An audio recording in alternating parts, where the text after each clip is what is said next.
el exec, el vele,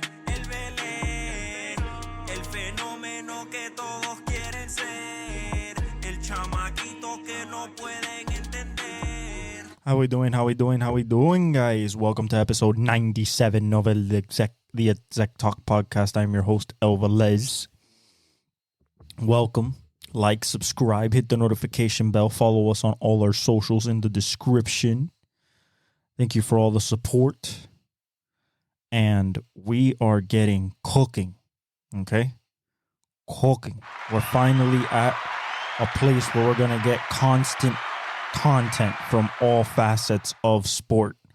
That's what we do here. We break down all facets of sport, including golf, racing, and all your major sports.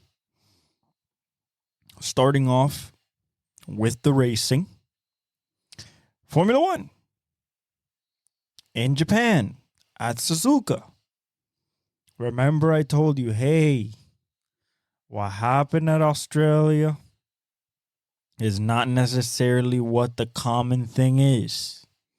That's not the norm. What is the norm? This. That's the norm. When Verstappen, 2 laps in, is already a second and a half up on Checo, and there's no way for Checo to catch him. He won by 12 seconds. It was he dominated. He dominated. The dominance continues. He's won 20 of the last 22 races. It's insane. And there's no really stopping him. Unfortunately, Mercedes has nothing for him. Ferrari has little something, but the race pace is where the Red Bull over this last 3-year run has been consistently better than the rest of the competition. It's just there's two types of pace in Formula One, and it's all because during qualifying you're at lowest. Qualifying session 1, you start with a full tank, right? But by the time you get to Q3, which is qualification session 3, when it's only 10 drivers going for the top 10 spots and pole, you're at the lowest bit of fuel tank. So that means that it's the lowest weight that the car can be with driver in it, and therefore it gives you the fastest times. Now, that is not necessarily conducive to how the race is. The race is a full tank of gas, and the race ends, and you still have gas in the tank. So, like, race pace is basically race pace is basically the definition of what is the car consistently running like and at while under full fuel load and a constant use of the tires. And that's where tire degradation comes in, which is how fast the tire degrades or, basically falls off, and it makes you slower. And that's why they run the 3 different compounds, and every race is different, and every surface is different. For example, Suzuka, super abrasive surface. Can't run softs. As soon as you run 2 laps in them, you're already slow. You can't run softs.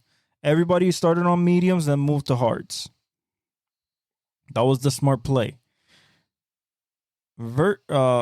Leclerc kept them on for a long time and was in the lead for a little bit. Took the lead from Verstappen. But he had to pit eventually. And when he did pit, Verstappen assumed the lead. Actually, Verstappen passed him. That's what happened. He passed him. And then Leclerc went to the pits. It was dominating. The usual dominating fashion. Next, they go to this week, actually, I believe. I think they're starting to get in. I think now they get into a rhythm where it's a race every week. Now, they tell you right now. This week they go to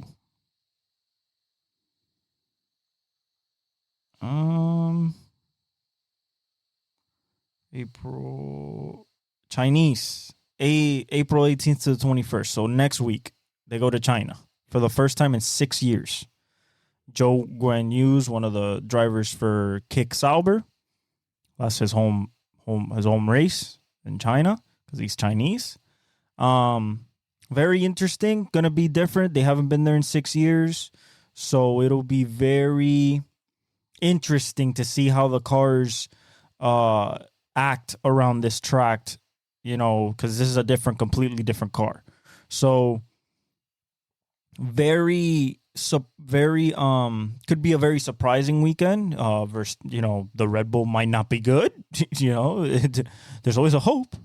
There's always a please. You know, there's always a hope. But overall, most likely Red Bull's gonna figure it out in practice session 1, practice session 2. By practice 3, they're already cooking, and they go from qualifying to the win in 2 days, and that's it. We move on. But we can hope. We can hope next week. Next on the docket, the Masters. Finally, we get back to prime golf season. They start Thursday. Yes, I do watch golf. Yes, I enjoy it a lot. Yes, I watch it from hole 1. Round 1. Yes, I am that much of a psycho. And I've gotten like that over golf over a period of time.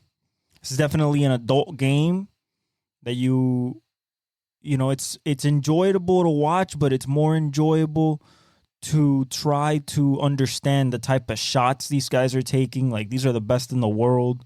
Some of the putts that they're making with the undulations on the green that you don't even see on the TV.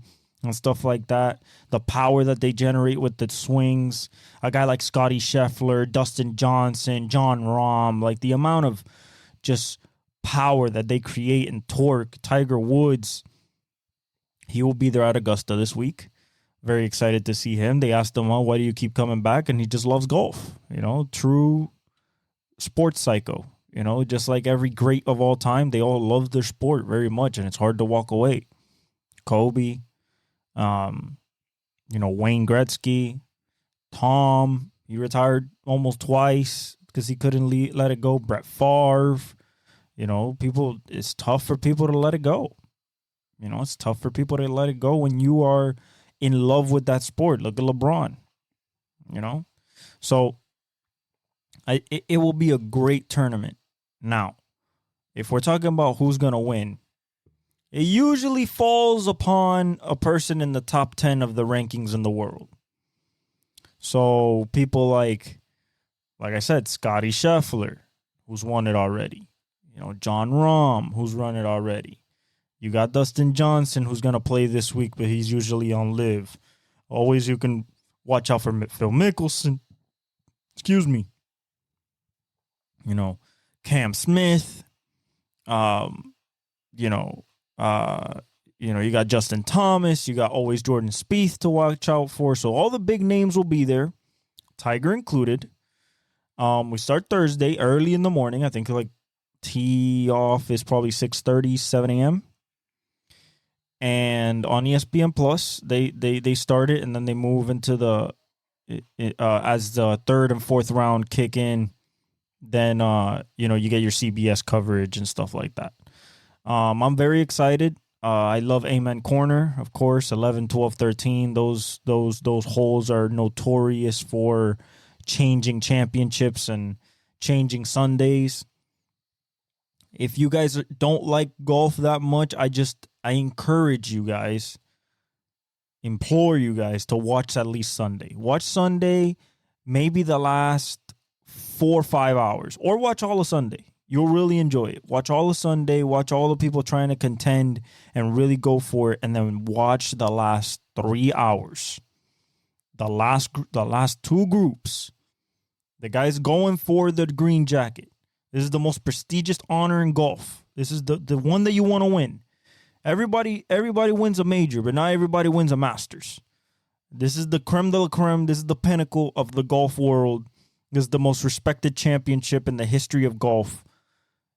At the wonderful, secluded, private, billionaire's paradise that is Augusta National, where the greens are weirder than any greens. You know, it's not like the U.S. Open where it's created to be difficult. No, this is naturally difficult. This wind can change day to day. You have different conditions. It rained last year. It was cold. It can be hot. I think we're expecting a hot weekend this time around. We'll see. That'll play more into the aggressiveness of the players. If it's raining, you're not going to be as aggressive. You have water on the greens. It's a slick. You can use the contours to your advantage, because the key about Augusta, hit your fairways and hit your greens. If you do that, you'll give yourself a chance. How do you win at Augusta? Got to make your putts. Got to make your par putts and make birdies. If you can do that, you'll win Augusta. Now, that's way easier said than done. Not just because golf is a hard game, just in general, and these are the best in the world. This is the pinnacle of pressure. This is the finals. This is the Super Bowl. Like, this is what these guys strive for from the time they pick up a club as kids. This is what they want to win. This is what every great golfer has won. Tiger, Jack Nicklaus, Seb, Arnold Palmer. Like, you name it, they've won it. If they're one of the greats in the game, they've won it. Some of them multiple times. Tiger has 3 green jackets, 4 green jackets. Tiger has, Scotty's going for his second. John is going for his second. Spieth is going for his second. Like, I love Colin Morikawa. I hope that he gets it, man. If there's somebody that I would want to win, it would be Colin Morikawa. He's a 2-time major champion, won two PGA championships. But there is nothing better than a green jacket, and for him to win it, it would be cool. I love his demeanor. I love the way he plays the game. His hands are some of the best in golf. Hands means control the ball when you're chipping in. So when you're using a wedge, an iron, anything like that, anything that takes a second or third shot on a hole is your hands, especially around bunkers and chipping in and stuff like that. Like, he is magical with that. So is, of course, the best players in the world are. You're talking about a guy like Scotty is probably the best hands in the game. Rahm's short game is incredible. Justin Thomas is good. Jordan Spieth is probably the most creative short game player, along with Tiger and Phil. A guy like Bubba Watson was incredible at it. So, very, very, very excited. Cameron Smith, the Open champ from 2 years ago. It's absolutely incredible. You got to watch this tournament. At least watch Sunday. Super excited for it. I think Scotty, John, the big boys are going to play. I think they're going to go for it. And I expect, one of those 5 that I mentioned in the beginning for them to really distance themselves and go for the green jacket. Okay, next is NASCAR.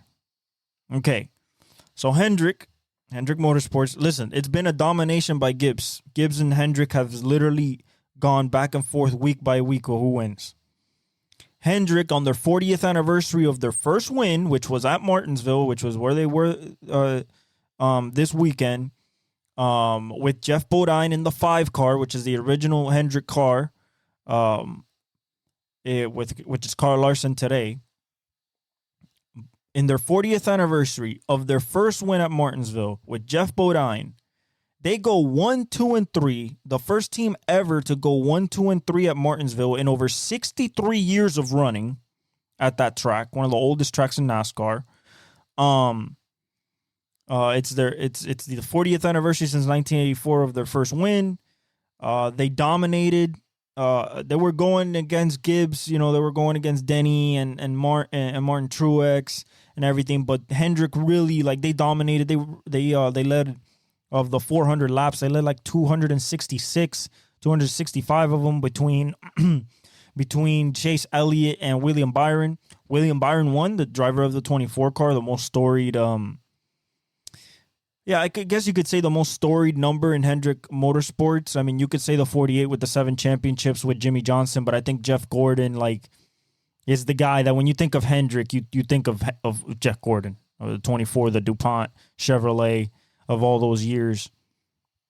So Hendrick won. It was a good race. The thing about short tracks, but Martinsville especially, is that if you're not a real fan of the sport, it's going to be kind of hard to keep yourself engaged in that race because it's such a short distance. We're talking about half a mile. It's called the paperclip.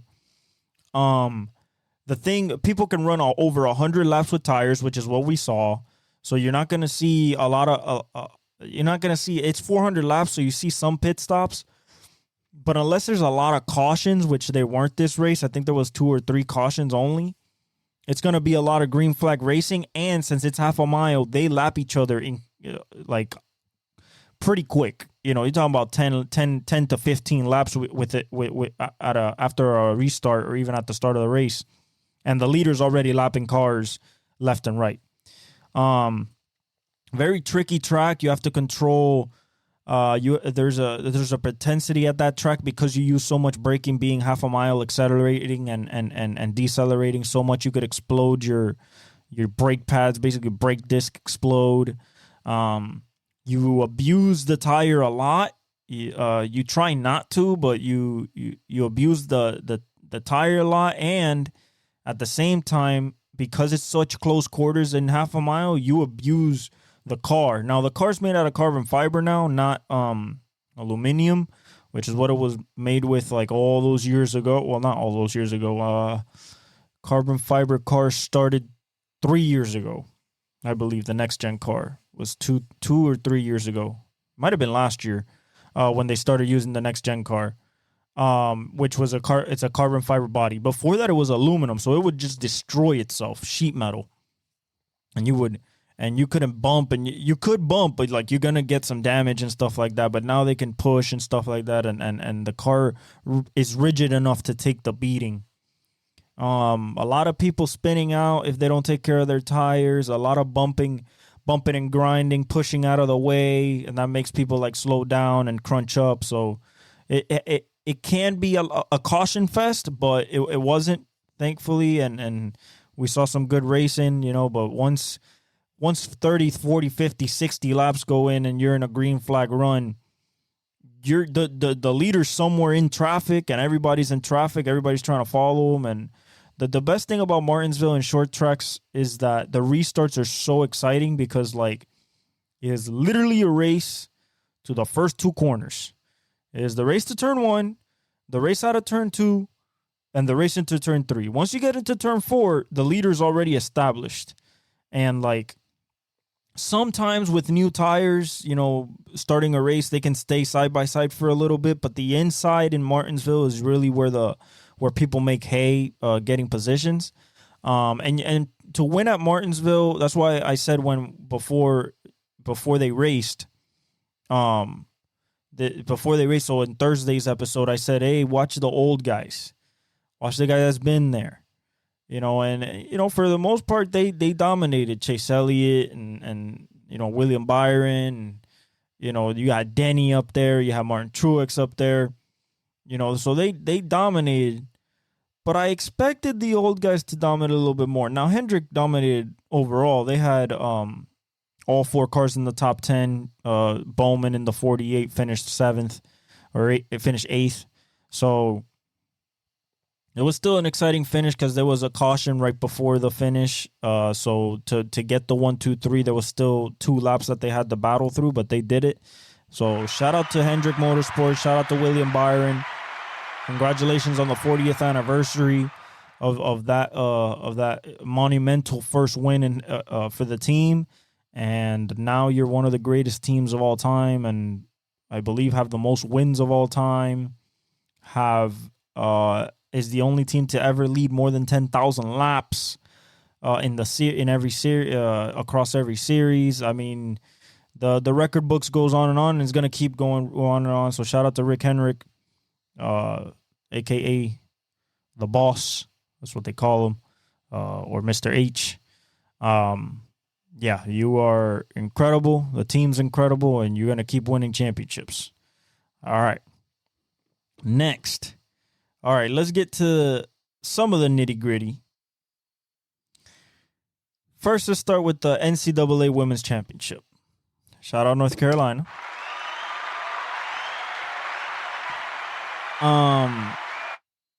Shout out to the Gamecocks, 38-0. Coach Don, third championship. One thing I have to say about this game, it wasn't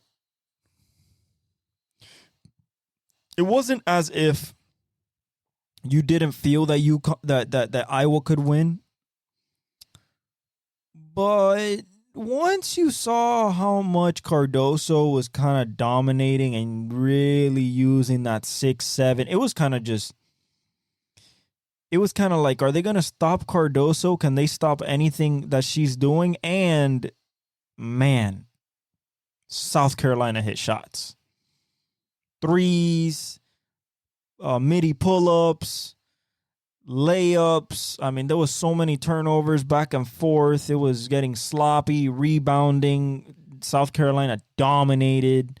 And that's why you see, like, they won the chip, because to win in basketball, it's a very simple formula, especially in college. Win the rebounds, win the second chance points, and shoot well. Just well. You don't have to shoot incredible. You don't have to shoot absolutely legendary. Shoot well. Most of the time, you'll win.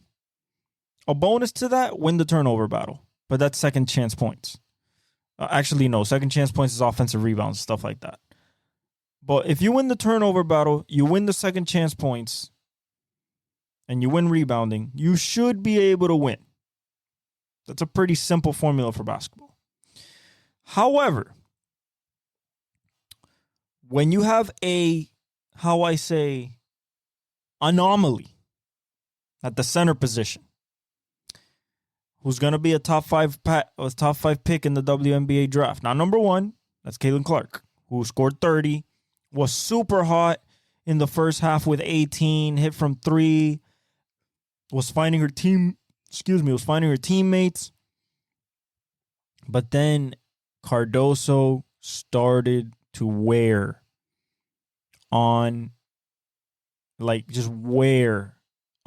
Iowa. And it was just like, it was literally like watching high schoolers face junior varsity, JV. Because it was just like, pass her the ball. Oh, you miss? Okay, she grabs it, puts it back. Like, it was not a sense of, especially when Iowa started losing the lead, and they got it, and at the end of the half, South Carolina had taken the lead with that steal and turnover. That right there was over. Once they got it at even, they were leaving, because like they were gonna control the rebound rate, and if they control the rebound battle, they're gonna control the second chance points. And then they shot well. It was a good effort by Caitlin. It was a good effort by Gabby Marshall and Stalky and everything like that. But South Carolina was too much. That freshman was too much. Dawn Staley wants to build dynasty. He has 3 championships. She has 3 championships, excuse me. Great coach, great intensity, X's and O's, you don't even got a question. And then they just want to play for her. And they knew that they could do something special when they first, met up in Europe. At the beginning of the season, they knew that they could be special. Even after losing, man, what's her name now? The rookie of the year in the WNBA. I just forgot. Man, I just forgot. Hopefully it comes into my mind, but I don't think it will. But I know exactly who I'm talking about. And it's not Asia Wilson. It's not Asia Wilson. But even after losing her to the WNBA, they came back stronger. 38-0. Murdered everybody. Just did mincemeat. Everybody. They just next. Like they were just laughing. And kind of in the same vein as, because like Caitlyn did everything she could, and she kept missing in the second half and missing. And I was like, oh, man, she's ran out of gas. Legs were tired. They wouldn't set screens for her. They didn't know how to use her. For having her for 4 years, they didn't know how to use her. I thought that they would run her off of more screens. I thought that they would run more ball screens for her. But she was doing it all by herself. She got full court pressured every single possession from tip. That is exhausting. Absolutely exhausting. And she played good defense. Can't keep that up. And then Cardoso just murdering you on the second chance points. Like, that's deflating. The threes went down for South Carolina. I mean, they had almost a perfect game. That was in contrast to what happened with UConn and Iowa, which was an absolute classic. 41 by Caitlyn. They started pulling away at the end, but it was such a good game. Such a good game. Paige Beckers is coming back. I believe she's coming back to UConn. She wants to do it one more year, or I think she has to. She wants to do it one more year, and it's going to be there for the taking. It's going to be there for the taking for her. She's going to have to face South Carolina again. But, she wants to give Gino the 16th championship. Gino's already an absolute legend, engraved in stone for the rest of time as the greatest women's coach of all time. But it's been a while since he's won a chip. So she wants to bring number 16 to him. On the men's side, which we predicted, but who didn't? Who if you didn't predict UConn to win from the beginning of this tournament, you hadn't been paying attention at all to the last 24 months of college basketball. As soon as they won the championship last year, they were overwhelming favorites to repeat. First team since UF in 07-08 with Horford, Joakim, Corey Brewer. That team was stacked. With Landon Donovan. But this team not only went back to back. No, they did it in an even more dominant fashion than anybody else who had done it before. Or anybody who had won a national championship ever in the history of the NCAA tournament. They had a point differential of a plus 140 for the whole tournament. That's bigger than anybody in history. And in the national championship, they won by 15. And that's after, in the first half, it was a back-and-forth affair. Back and forth. Edie Klingon. You had Jones and Castle or Jones and Newton going back and forth in threes, and Spencer and Lawyer. Man, what an exciting first half.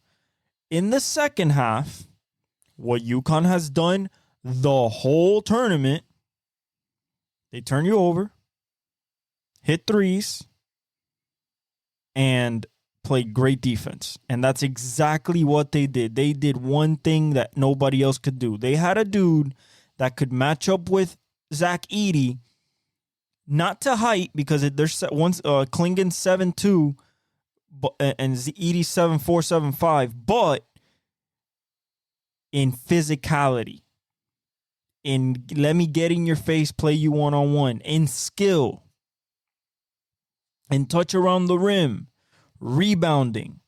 Klingon is just as good as Edey as that. So they went back and forth. Edey couldn't get deep into the restricted area to make those easy, even though he made a lot of easy ones. Let me not cap. He made a lot of easy ones, a lot of bunnies that he just put himself in position to.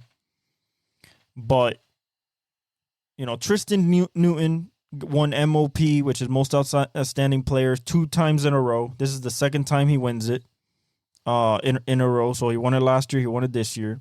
25-7. Efficient. Some crazy plays, playing good defense. My favorite player on UConn, if I have to be honest, ever since I saw him play, he reminded me of Cam Whitmore a little bit, just kind of how he plays, how he can be like a star at the next level, is definitely Stephon Castle, the freshman. I think he's going to the NBA. I do not see reason to come back. You already won a national championship. You were a big part of it. I think he has really, really big scoring upside at the next level. He has a bag, athletic, can play defense, is long, is a good big 6'6" guard. I just think he has an NBA body and an NBA game, and I expect him to be drafted this upcoming NBA draft. But if he goes back to UConn to be their leader, that's fine too. But Klingon's leaving. I believe Tristan Newton's leaving. Cam might be leaving. Cam Spencer, the guy who hit the threes. I don't know about Caravan, but you got Diarra. I don't know if I think he'll stay. But definitely Klingon, I know he's leaving. He might be a lottery pick, and Stephen Castle. Listen, I'm happy that UConn won. Dan Hurley deserves it. Comes from a legendary lineage of coaches, coming from his dad and his brother. His dad went back to Bob Hurley, I believe was his name was. He went back to back with Kentucky, I want to say, back in like the 80s. But shout out to UConn. I mean, we were all right. We all picked them. Whoever didn't pick them, I don't know what you were doing. You were smoking something. All right, because it was pretty evident that they were going to win this tournament the way that they came out round 1, round 2, and especially Sweet 16, Elite 8. They just dominated. So shout out to the boys. They're going to go for a three-peat. I don't think it's ever been done before. Maybe the Wooden era, but probably not. With Kareem Abdul-Jabbar back when John Wooden was at UCLA. I don't know if they won 3 in a row, but it'll be something to watch next year, and we'll see what type of recruits they take away from Duke, North Carolina, Kentucky, who Calipari is out. That's not a joke. It's not a joke. I was stunned.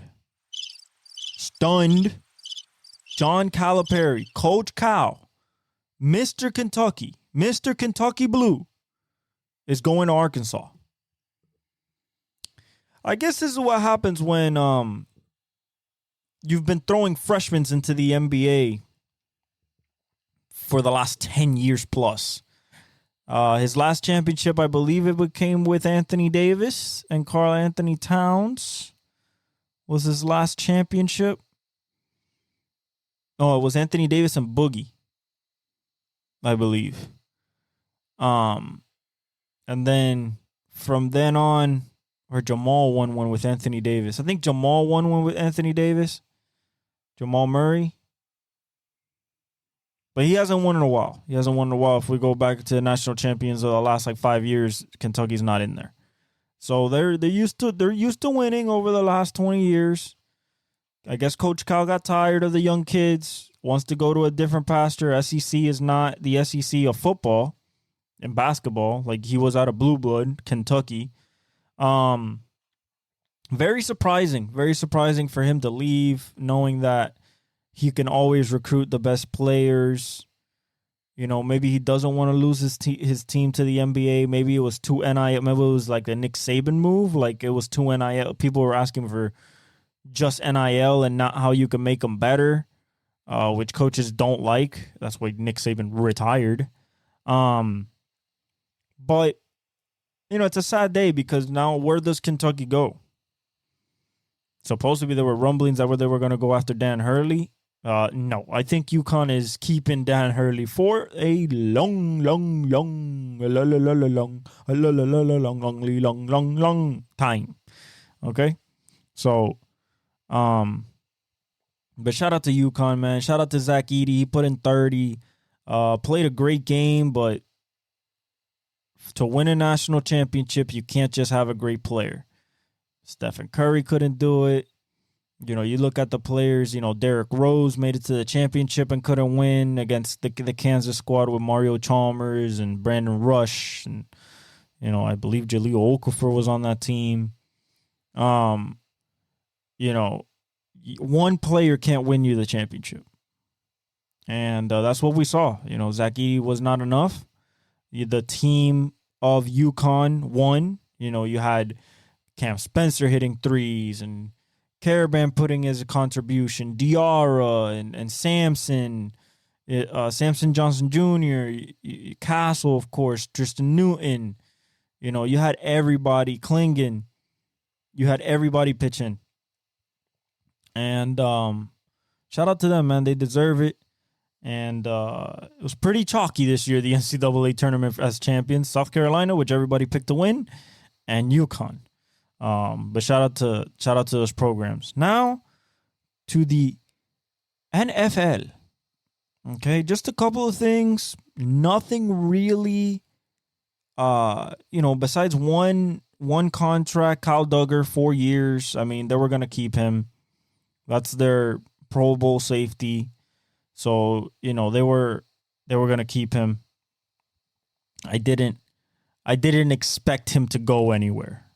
If I'm being completely honest with you guys. Mike Dana, 3-year extension with a 3-year deal with the Chiefs. Of course, they were going to keep him. Derek Brown reaches a 4-year, $96 million extension. They needed to keep him as the DT in there. Bronny declaring for the NBA draft. I believe that he's rated at a second rounder right now. Listen, I don't care where he gets drafted. I don't care what pick he gets drafted. Wherever he gets drafted, when he gets into the building, they're going to understand why he declared for the NBA draft. He wasn't meant for the college game. He was always meant for the NBA style of offense, the NBA style. He has the brain of his father, the vision, the way he looks at the game and understands the game. It's his father's brain. Bryce has more athleticism, more height, more length, can play the style of LeBron. But Bronny really has the mind. He's really smart, really good defensive instincts, can shoot the long ball. I think that in the NBA, he will be a productive NBA player. Nobody's going to follow up LeBron. Nobody could follow up Jordan, even as his bloodline. You know, nobody could follow up Wade. You can't follow up a Kobe. But you can become something. Look at Seth Curry. He couldn't follow Steph, but he became something. Something he could stand on. A respectable NBA player. Lethal shooter. You know, but the family comes with that. I think Bronny will be a good player. I think he'll be a good defender, good two-way player, develop himself as a point guard. I hope he goes to an organization that's willing to invest in him, willing to, you know, believe in the gene pool, believe in the hard work that this kid has done over the years with LeBron. He is learning from the second greatest of all time. So, he's under constant tutelage. I think the 6'2", 6'3" frame might shy away people. The way that he wasn't productive at the Trojans. He also had Isaiah Collier, which probably will be a lottery pick this year. I don't know if he's coming out, though. I haven't heard anything. But we'll see. We'll see. I mean, he's keeping his NBA transfer window open, even while going to the draft. I believe that he will get drafted. But it's all based on evaluation, and if he deems that the evaluation's not good enough, then he'll go back to college. Either way, I think it's good. Why does Arkansas have a vacancy? Because Eric Musselman is going to USC to go possibly coach Bronny. But he entered the transfer portal, I believe. So, I guess he wants to get out of USC, maybe find his own team, be the main guy. Isaiah Collier, like I said, was the main dude. They also had a couple more dudes. So, Kel Van Noy got a new contract with the Ravens. That's good. When you look at the Eagles, they signed Lander Dickerson to a 4-year, $84 million contract. Jordan Mailata, 3 years, $86 million. Bryce Huff, they got from the Jets, a younger Hassan Reddick, basically. 3 years, $51.1. Saquon, of course, and Chauncey Gardner-Johnson. They finally finished their spree by extending Jordan Mailata, which they needed to. The Bills trade Stephon Diggs to the Texans. We talked about this. I still think it was crazy. Still can't believe that that's what C.J. Stroud has to throw to. Tank Dell, Nico Collins, Dalton Schultz, Joe Mixon, and Stephon Diggs. It just makes no sense to me. It's incredible. Isaiah Simmons, 1-year deal, the linebacker, 1-year deal with the Giants. Kyle Duggar, like we said, 4 years, $58 million. They keep the safety. They needed to keep him. He needs to play next to Christian Gonzalez, because that's a good 1-2 combo in a division where they need that 1-2 combo. Like I said, I don't know what the Bills are going to do. I expect them to probably draft Xavier Worthy or Adonai Mitchell with that pick. And then even in the second round, probably take somebody if Pearsall's there. Or maybe a guy like Tez Walker out of North Carolina.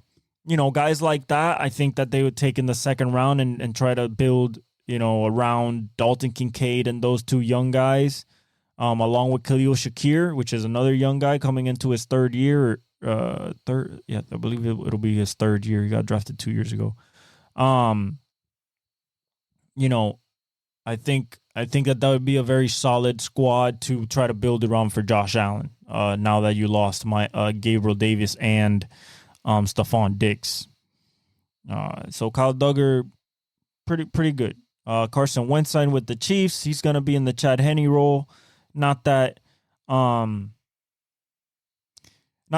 gets hurt a lot, especially during the season, but the Chad Henne role, Chad Henne kept him afloat against Jacksonville when he twisted his ankle for him to come back, scored a touchdown, come back, and then basically finished the game.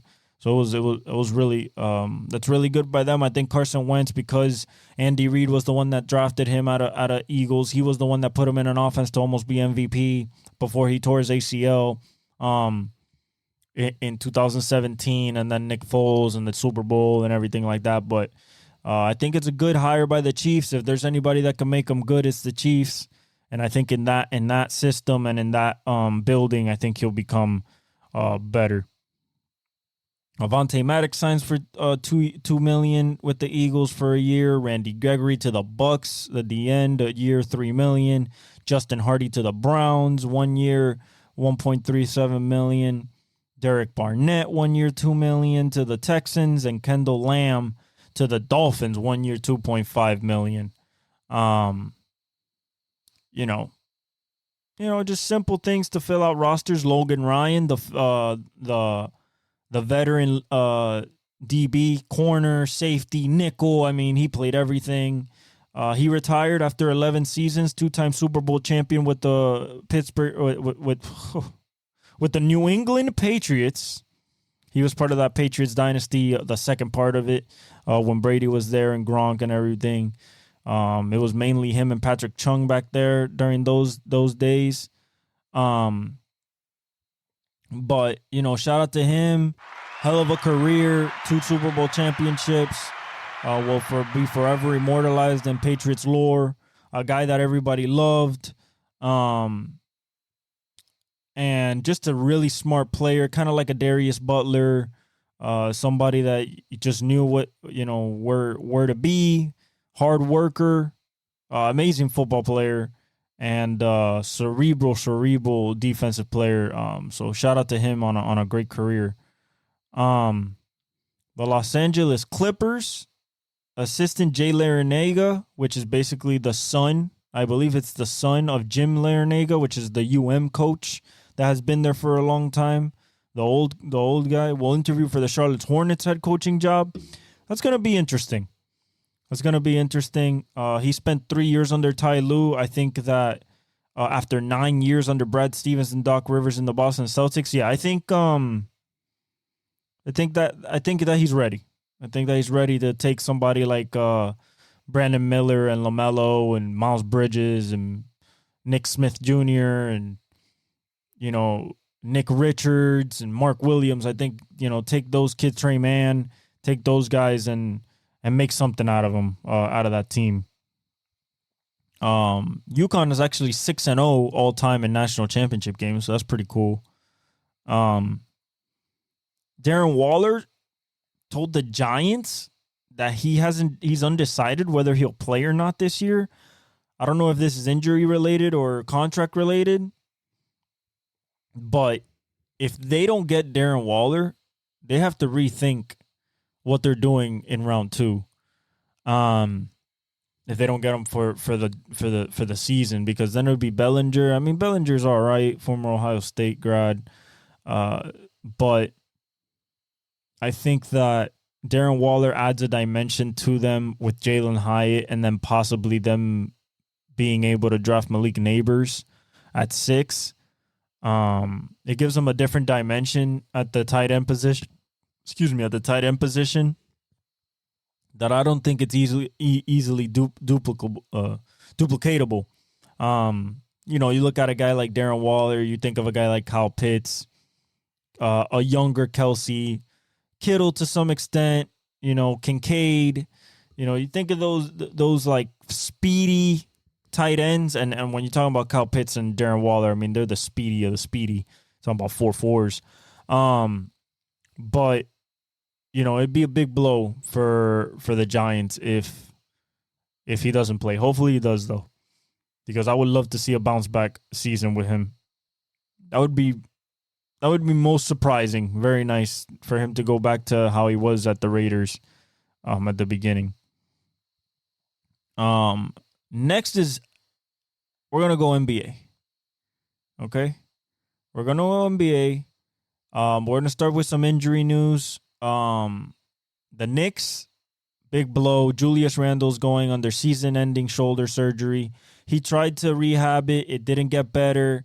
It did get better, but then he re-aggravated it, and then it never got the same. So he needs the surgery. They're gonna lose him for the rest of the season. That means it's him and it's Jalen Brunson, OG Anunoby, DiVincenzo, and Josh Hart. In the playoffs, I think that's enough to get them maybe to the second round, possibly the ECF, but I think they do need Julius Randle at that 4 spot to just be a powerhouse in the defensive end for them to really be locked down. I think Mitchell Robinson will be a good addition, good in the playoffs when it comes to rebounding, but I think that overall not having Julius Randle, that safety valve for Jalen Brunson, even though in the playoffs he hasn't shot it well, that being Julius. But we'll see. I love OG Anunoby. I think he could bring a lot. He's super efficient. He's a relentless defender. DiVincenzo defends. So does Josh Hart. McBride. Like, this is a very, very good defensive team. Mitchell Robinson's a great offensive rebounder and defensive rebounder. Harvenstein can give you good minutes. I think that overall they have a really good team, but I don't think that they have enough of a team where you look at, oh, this could be definitely in the finals or in the Eastern Conference Finals. But we've seen other stuff happen, but I don't think it's possible without Julius Randle. But we'll see. On the standing side, there's 10 games going on right now, guys. A lot of things are moving and shaking. We got Pacers, Raptors right now. We got Heat, Hawks. Celtics, Bucks, Magic, Rockets, Wizards, Timberwolves, Kings, Thunder, Nuggets, Jazz, Knicks, Bulls, Spurs, Grizzlies, Mavericks, Hornets. Mavericks won 130-104. No, it's an absolute spanking. 76ers just beat the Pistons 120-102. We have Lakers, Warriors, direct 9 versus 10 matchup. Probably a preview of the playing game, the second playing game at 10 on TNT. That's going to be a big one with no Anthony Davis. He has nausea and headaches, possibly from the head collision that he had the game before. Pelicans, Trailblazers, and Clippers, Suns, another big one there for seeds 7, 6, and 5. They're in the West.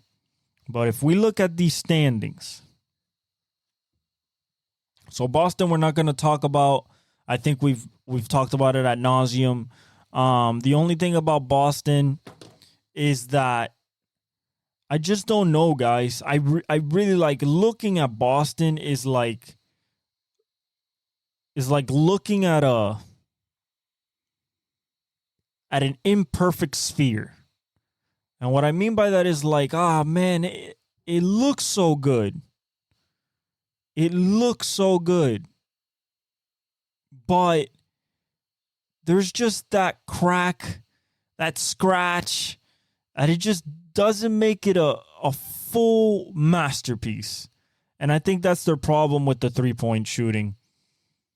It goes away from them in the fourth, and once it does, I mean, they can be had. They can be had, especially in a playoff game. I don't know about a series, except when they get to against Denver, or maybe if Giannis and Dame wake up, but right now that's not working out, and Giannis just got hurt. He just strained his calf, 10 days before the playoffs start. So we got to monitor that. It might be Dame against possibly either Miami or Philly or the Bulls or no, it should be, yeah. Right now it's Miami or Philly. It would just be Dame by himself. So if Giannis is not healthy with that calf strain, which calf strains they're tricky. It's a soft tissue injury. Rehab. Time and rehab is the only thing that'll get him better. So we'll see how that is. But right now you got Boston, Milwaukee. They're the only ones. Well, Boston clinched the number 1 seed. Milwaukee's the only one who's clinched a playoff spot. Okay? Or not playoff spot because Brooklyn's out of it, so everybody's in. But everybody's not locked into their seed. So Orlando's third, okay? But Orlando is tied with New York at 16 games back. Then at a half game back of that at 16.5, you got Cleveland in 5th. Then you have a game back of Cleveland in 5th. You have Indiana at 17.5 games back. Half a game back of Indiana and Philly. If Indiana is Philly is Philly. They're at 18 games back. Miami's at 19 games back. 1 game back of Philadelphia. And then nothing's happening with Chicago or Atlanta, even though Chicago's 25 games back. Atlanta's 26 games back. So they can definitely switch for 9 and 10, but they're still going to face each other. So that's it. Everybody else got eliminated. Brooklyn eliminated. Toronto, Charlotte, Washington, and Detroit. They're all eliminated. Who is the hottest team right now? Well, look, Milwaukee's lost 4 in a row. Boston's already clinched, but they've lost. They've won 5 in a row. Orlando's won 1. New York's only won 1, and they're 6-4 and 5-5 respectively. In the last 10. Cleveland's on the downslide. They're lost 3 in a row, 3-7 in their last 10. And you got the Pacers have won 2 in a row, and they're 7-3 in the last 10. So they're kind of on the upslope. The Philadelphia 76ers are the hottest team in the East right now. They've won 6 in a row and 7-3 in their last 10. Why? Because Joel Embiid is back. That's why. And Miami has lost 1 in a row, and we're 6-4 in our last 10. Tyler Hero came back, though, but we still lost against Philly. In the West, it is as tight as it can be with just 54 and 24. So the 50 plus, 54 plus 24, 64. Then I had another one. They're at 68 games. We're 4 games left. 4 games left. And it's tied at the top. Minnesota, Denver, tied for the 1 seed. Minnesota has the tiebreaker. They're 7-3 in their last 10. So is Denver, 7-3 in their last 10. OKC is 1 game back of the 1 seed. 1 game. Okay? 1 game, they're 5-5 in their last 10. They're getting everybody else healthy. Jalen Williams came back. Shea came back. So I think they'll win these last. If their opponents are okay, let's see their last 4 opponents, and let's see who they got. They got the Kings today. That's a pretty tough matchup. They're losing right now by 7 early third quarter. Spurs, they should dominate. The Bucks will be interesting, especially with no Giannis. And then you got the Mavericks closing out. That's the big one. The Mavericks. That's the big game. The last game of the season for them. Because that might determine number 1, number 2, or number 3 seed. Depending on what happens in the other games. You have the Clippers at 4. They've won 3 in a row. They're 7-3, kind of on a hot streak after the lulls, but they're 4 games back. So what can happen to them? Well, Dallas is just a game and a half back of the Clippers at 5.5 games back. Dallas is on a 4-game win streak, 9-1 in the last 10. They are scorching right now. I mean, Kyrie and Luka, I think, combined for 82 or 92 points the last game. It was something insane. Kyrie went for 50, I think 52. He was on it. I mean, I'm so scared. Not scared. I'm so excited to see those two in the playoffs. These are 2 playoff risers. What does that mean? That whatever they do in the regular season is not comparable to what they do in the playoffs, especially Luka. I believe Luka will. It's hard to get to 35, 36 in the playoffs. It is possible. Mike has done it, but it's Mike. Once you get past 30 a game in the playoffs, you're literally doing something.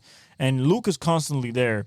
And then Kyrie, as a supporting role, he can average easily 27, 28. And they'll be very, very tough to beat now with Gafford, PJ Washington. Very, very tough to beat. I like that team a lot as a dark horse. Then you got Phoenix, which are 7-3 in their last 10, but they're already. I don't think that's the race anymore. Okay, so I think this is what the separator is. Dallas can still catch the Clippers if the Clippers slip, but the Clippers have 1.5 game lead for the 4th spot over Dallas. That's 1.5 games. Phoenix cannot get to Dallas. I don't think so. They're 8 games back, which basically puts them 2.5 games back of Dallas. I don't think Dallas. Let's look at their schedule. Dallas can beat the Heat. Dallas is going to destroy the Pistons, and then you got Mavericks Thunder, which can also be for that crucial 4th spot and the 1, 2, or the 3. That's going to be a big game. Probably on. Let's see if it's on ESPN. No, it's by itself. So maybe they flex it into ESPN, because that would be a very big game. You got Phoenix at eight behind for number one, but they're 2.5 behind Dallas. So what's going on here? Phoenix is 4-6 in the last 10. 7-3 in the last 10. New Orleans is tied with them for the 6th seed. They're both eight games back. Phoenix has the tiebreaker, but New Orleans have been struggling. They've 4-6 in their last 10. I don't know what's happening. They got to get back in rhythm. They are one of my dark horse picks to maybe make it out of the West, especially if Zion's playing at the all-world level that he plays. But they lose leads a lot. They will have a 15, 20-point lead, and then they lose it at home. I don't see that being very, very good in the playoffs. You have Sacramento.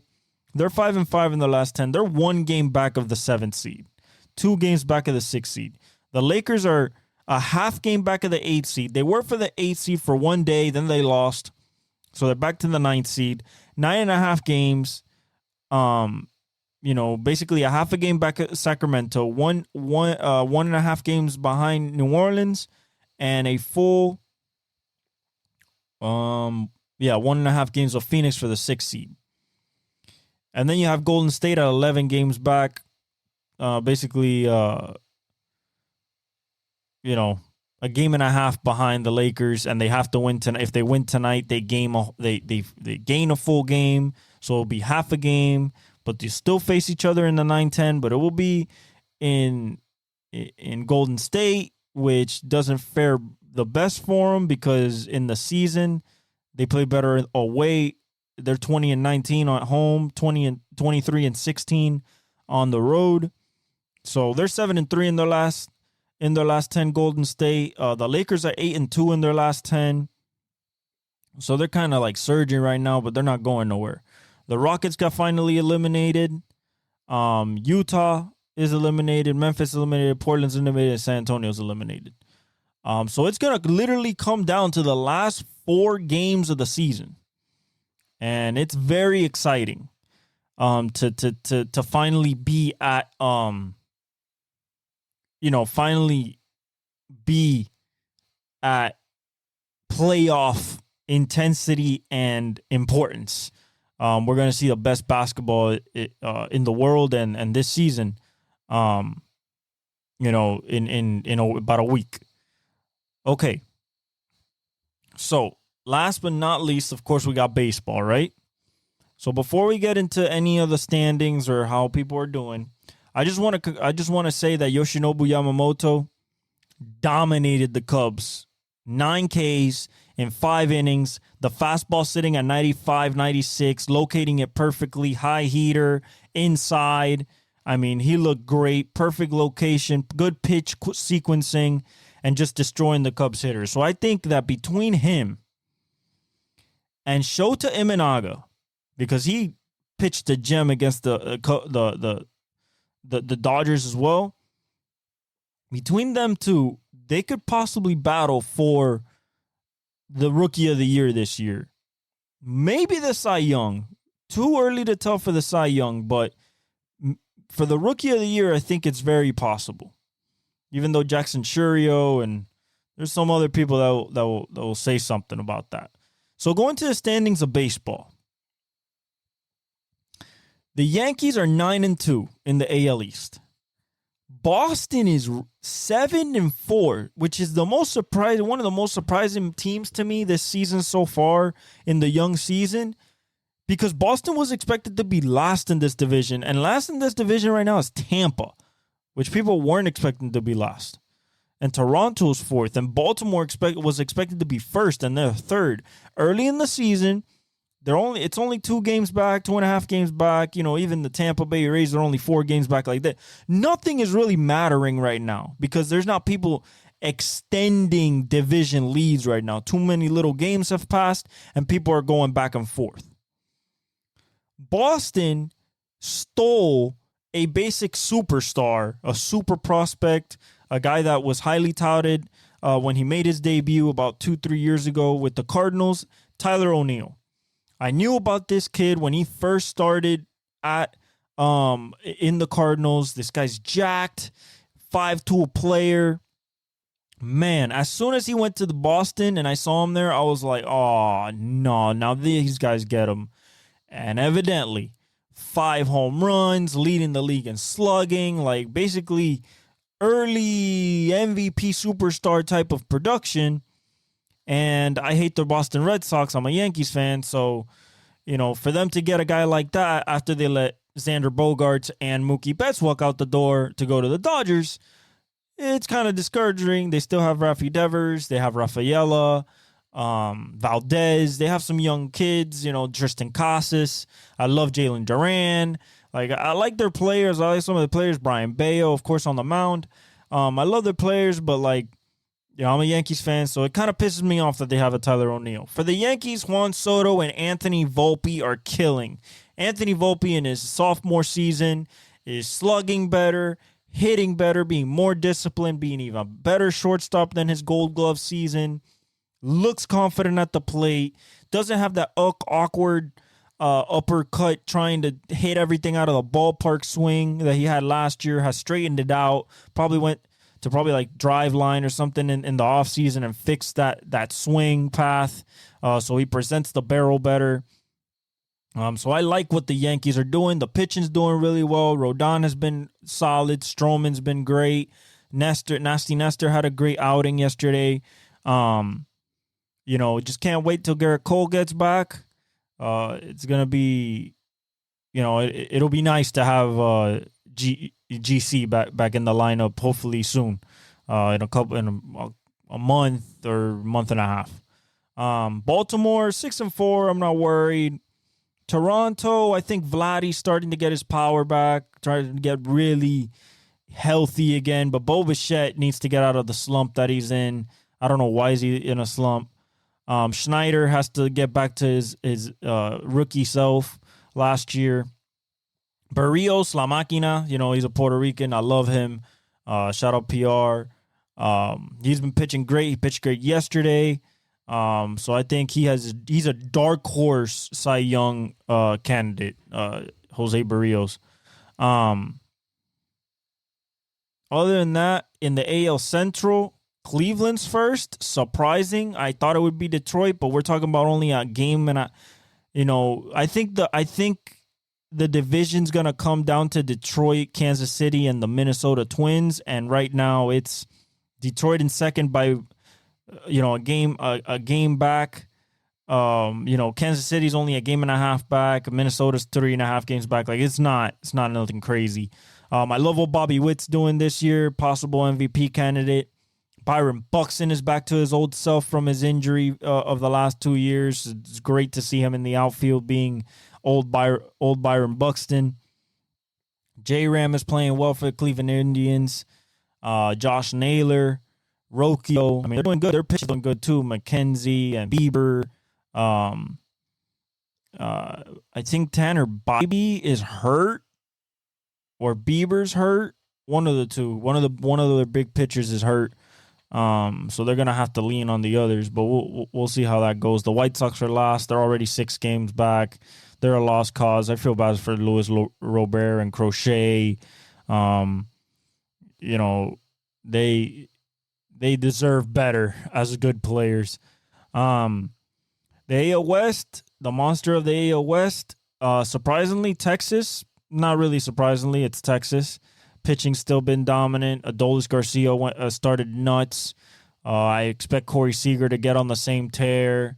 And then Simeon and Evan Carter and Wyatt Langford is still swinging. And, I expect it. And then when Jonah Heim comes back from the broken wrist, hopefully that team is full again, as well as when Scherzer comes back and DeGrom, if they come back. The Angels, surprisingly, are second, tied with the Texas Rangers for first at 6-4. Trout is old Trout. He's back to his MVP ways, hitting the absolute piss out of the ball, still being one of the greatest outfielders of all time. He's definitely going for that 4th MVP, and he has. I mean, Shanoel's playing well. Logan O'Hoppy's playing well. Zach Neto's playing well. Rendon started to hit the ball off the leadoff spot. He had a bomb, and he had a double. It looks like he's running well too. He had a steal. I like this team if it's gonna stay together. Now, the only thing about this team that I said at the beginning of the season is the pitching. Silseth has played good. Sandoval has pitched pretty good. Reed Detmers just had a really good outing with 9 Ks, or 11. So their pitching is doing okay for now. Okay. Keeping them in ball games. Houston's 2.5 games back under 500. Not worried about that. Ronald Blanco pitched another gem into like the 6th inning or the 4th inning, and then gave up the first hit for the first time like a guy since 1967 or the live ball era. A guy that went 14 innings plus with no hits back in 2 games. Seattle was surprising. The pitching is surprising for Seattle. Was Castillo a little bit. Kirby's only been the one that really has kind of been himself, because even Logan Gilbert and Ryan, it's been kind of up and down for them. I don't know what happened to Julio. Julio's not done. It hasn't really he hasn't been Julio so far this season. I think he has maybe 1 bomb. Like I see him play striking out too much. So hopefully he'll get better. He'll wake up. I have no idea. I have no doubt that he would. And Oakland, has been terrible. They're 3-7, 3 games back, but we all know that they're a sinking ship. In the National League, Atlanta, Philly, the Mets, and the NL East, the Marlins. We gotta win, but we're 110. We suck. When I say we suck, I mean donkey doo.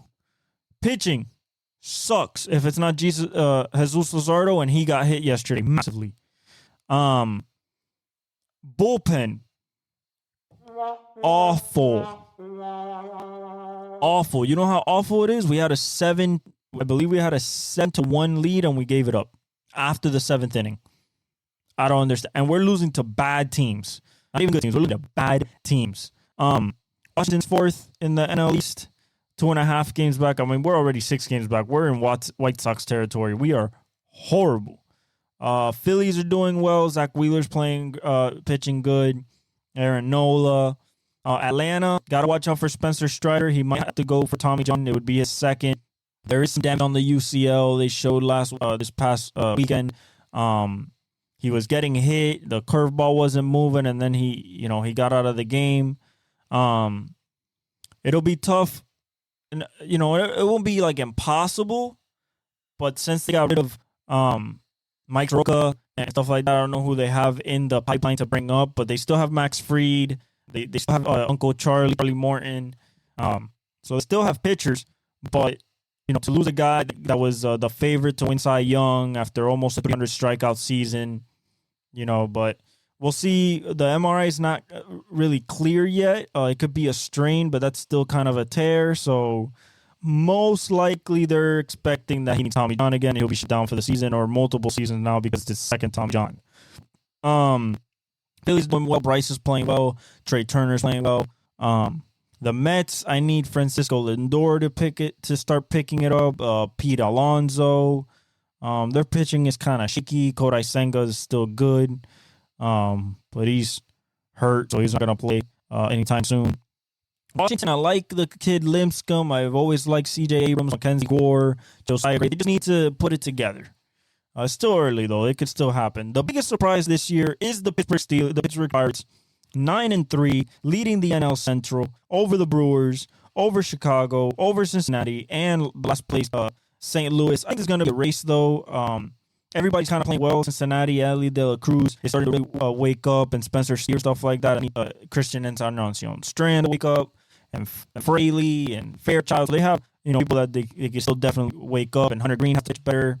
Ashcraft pitched well. Andrew Abbott, Nick Lodolo we haven't seen. So Alex Diaz is playing closing out good. The brother sure. And the Cubs are playing well. Christian Morel's playing well. Cody Belly's playing well. Danzy's playing well. The pitching has been kind of up and down. Justin Steele's pitching good, but Assad pitches well, then he doesn't. and they still have a little inconsistency in the rotation. Milwaukee's playing well. Jackson Drew's playing well. Christian Yelich is back to his MVP form from 2 years ago. I like that team a lot. That Bryce Terang, Willie Adames, you got William Contreras. I like that team a lot. The pitching is pretty good with Freddie Peralta, fastball Freddie. And, of course, they're playing Abner Uribe. And so that's a pretty good team. And then the Pirates, O'Neal Cruz is playing well.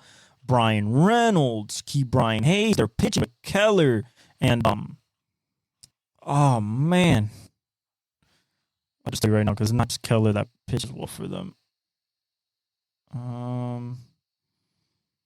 David Bednar's doing well. Aroldis Chapman's doing well. Marco Gonzalez pitched well. Of course, Jared Jones pitched well. Mitch Keller pitched well. Martin Perez pitched okay. So they have some good arms. Henry Davis has to still wake up, but they still have O'Neal Cruz, Brian Hayes. Connor Joe is mashing the ball right now. Jared Triolo's been good. Brian Reynolds. And Kutch is hitting well as well at DH. So, overall, really, really, really good for the Pirates. I think it's sustainable for them, but we shall see and they still got Paul Skeens to come up. So, and Jack Sawinski's still there, is playing well. So, we'll see how they go, but I like what I see so far. And then, of course, the NL West, LA Dodgers, number 1, of course. Then you have the Padres, which is much improvement from last year. They're under 500 at 6 and 7, 3 games back. Arizona's 4 games back. San Francisco's 4 games back. Colorado is 5 games back. I expect Colorado to stay at the bottom of this division. I expect the Dodgers eventually to just get in a stride where they kind of blow everybody out the water. Yoshinobu and Ohtani's playing absolutely incredible. Mookie's on fire. So is Freeman. Muncy's getting in his step. Will Smith, Gavin Lux. I mean, the list goes on and on. You still got Tyler Glass now. Yoshinobu Yamamoto. You still got to wait for Kershaw to come back. Bob Miller, Darkland, Cy Young Candidate. It's incredible to see what they have on tap from that team. San Diego's playing well. Musgrove's pitching well. Tatis is hitting the shit out of the ball. Xander went deep. Cronenworth went deep. So they're playing decent baseball. I expect to be up there this year. Arizona's playing well as well. Just some tough losses. Ketel Marte's hitting well. I need Corbin Carroll to start hitting well. Gary Moreno to start hitting well. But, I think Christian Walker will wake up. He waked up a little bit this past series. Uriel's still hitting the ball good. Their pitching is good always with Zach Allen. You have Merrill Kelly, Ryan Nelson. You still have Brandon Pfaadt. So you have arms, good rotation, and a good finishing rotation. That Lovello knows how to manage. San Francisco is kind of surprising being there, but like I said, it's early. It's only 4 games. They've only faced basically 3 teams. I like the rotation. Logan Webb, of course. Blake Snell is a good outing, even though he got hit a little bit yesterday for his first outing as a San Francisco Giant. I love Young Lee.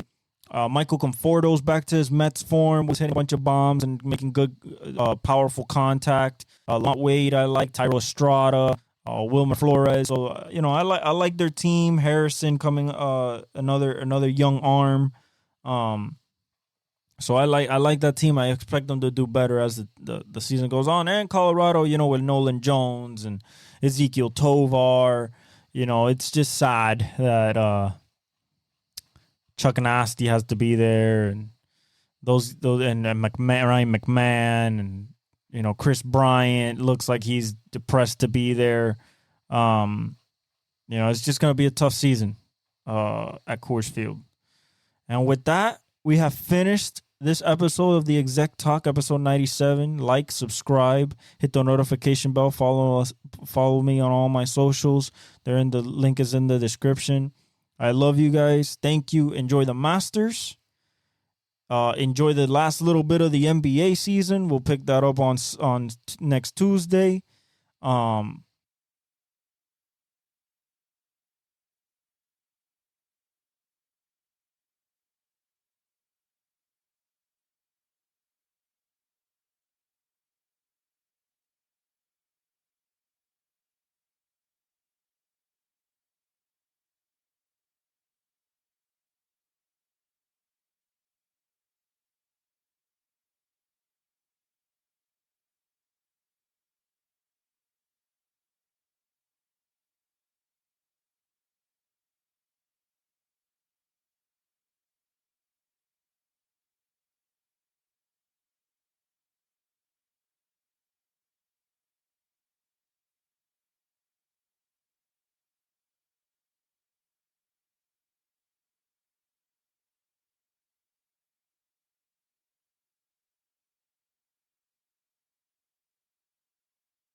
NASCAR goes to Texas this week, if I'm not mistaken.